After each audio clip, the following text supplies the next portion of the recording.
जाते रहो 15 करोड़ ही हमें विदेशे में अलग अलग राज्य में मार अलग अलग नाम में जाने ही अलग अलग मार बेच कुछ है मखर हो गई अलग अलग हो गई।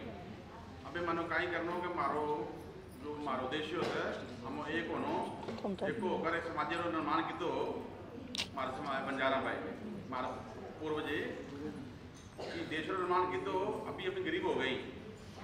ये मार बच्चा हमारा आने वाला जो पीढ़ी है वो अनपढ़ रही थी।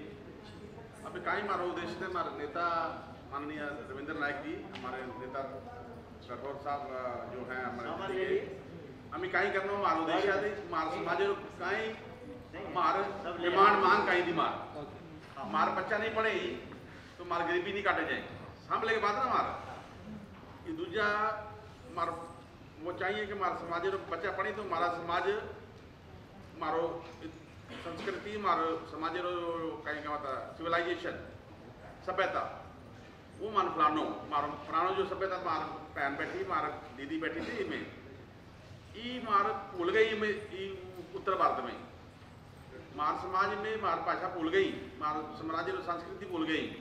अभी मारो काम ही मारो मैं ही भूल गई मैंने माँ भी अभी सीखो ही मार भाषा गोरमटी में मारे उन्हें पंजाबी में नहीं बोले माँ भी सीखे पड़े मारता स्टूडेंट हूँ।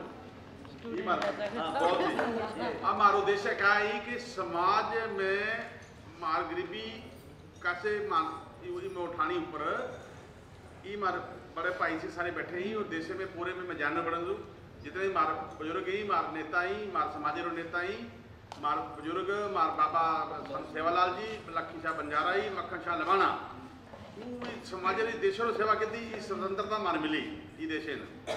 अब हमी गरीबी हो गई तो अभी मिलजुल कर मानो एक ताकत बनानी ये ताकत कमें बने हमार कहते मार समाज आवाज फलानी हो कि एक हो जाए एकता में हो मार समाज फला हो जाए। अभी मार उद्देश्य है अभी मार नेता भी सी मार बड़े भाई भी सी मार बुजुर्ग भी सी इन्हें तेलंगाना में ही आंध्रा में मार स्टेटस जो दे देते आदिवासी स्टेटस कि दूसरे राज्यों में हमें कमी SC है कि मैं ST कि मैं OBC अभी अक्को करके मार स्टेटस आदिवासी चाहिए माने ये मार उद्देश्य है कि समाज उठो आगे बढ़ो ये मार भागीदारी समाज सरकार में चाहिए। आई एम वेरी सॉरी दोबारा शुरू करते हैं। हाँ जी वाहेगुरु जी का खालसा वाहेगुरु जी की फतेह। आवाज की कमाई है कोई बात नहीं। हम ये बताना चाह रहे हैं आपको मैं SP सिंह लबाना मेरा नाम है सतपाल सिंह हरियाणा का रहने वाला। मैं एक व्यापारी आदमी हूँ मेरा विदेशों में मेरा बिजनेस है लेकिन मैं 15 साल से बंजारा लबाना के जो हमारे समाज की त्रुटियां हैं या प्रॉब्लम है उसको लेके पूरे देश में चल रहा हूँ। मैं ऑल इंडिया बंजारा सेवा संघ में कंटिन्यू काम करता हूँ लगातार। पहले मैं उत्तर भारत के हम इंचार्ज थे अब मेरे को वाइस प्रेसिडेंट बनाया ऑल इंडिया बंजारा सेवा संघ संस्था जो हमारी। लेकिन ये दुर्भाग्य है कि हमारा समाज में एकजुटता ना होने की वजह से हम लोग बिखरे हुए हैं। जो भी काम देश में हमारे नेता या हमारे सामाजिक नेता कर रहे हैं उन्होंने देश में बंजारा को जगाया लेकिन उनको ये नहीं बताया कि आपकी विरासत क्या है, आप कहां से आए, आप कैसे आए। जब इस देश में औरंगजेब और इनका मुगलों का राज चल रहा था 800 साल राज किए लेकिन इस देश में अगर मुगलों को यहां से निकाला है तो बंजारा समाज है।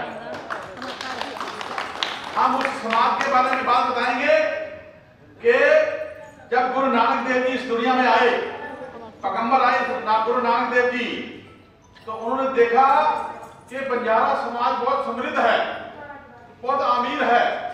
जब गुरु नानक देव जी की यात्रा कश्मीर से होते हुए लेह लद्दाख से होते हुए गुजरात पाकिस्तान में भी पहुंचे तो वहां बाबा मक्खन शाह लबाना के दादाजी उस वक्त सावन मल थे दादाजी उनके घर के बाहर 4 झंडे लगे हुए थे बड़े बड़े झंडे बड़ा महल था हवेली। तो गुरु नानक देव ने लोगों से पूछा ये किसका घर है, बोलो सावन मल नायक। उस वक्त वो 4 करोड़ मोरों के मालिक थे, सोने की मोर के मालिक थे, इतने बड़े व्यापारी थे। जब उनके घर गए तो सावन मल जी सिख सिस्टम में जुड़ गए। तो बंजारा ही सिख है, सिख ही बंजारा है। और ये जो सिख व्यवस्था बनी है, सिख सिस्टम जो इस देश में स्थापित हुआ, अभी सेमिनार करने वाले हैं अगले महीने, जब बताएंगे। जो सिस्टम यहाँ बना, ये सिस्टम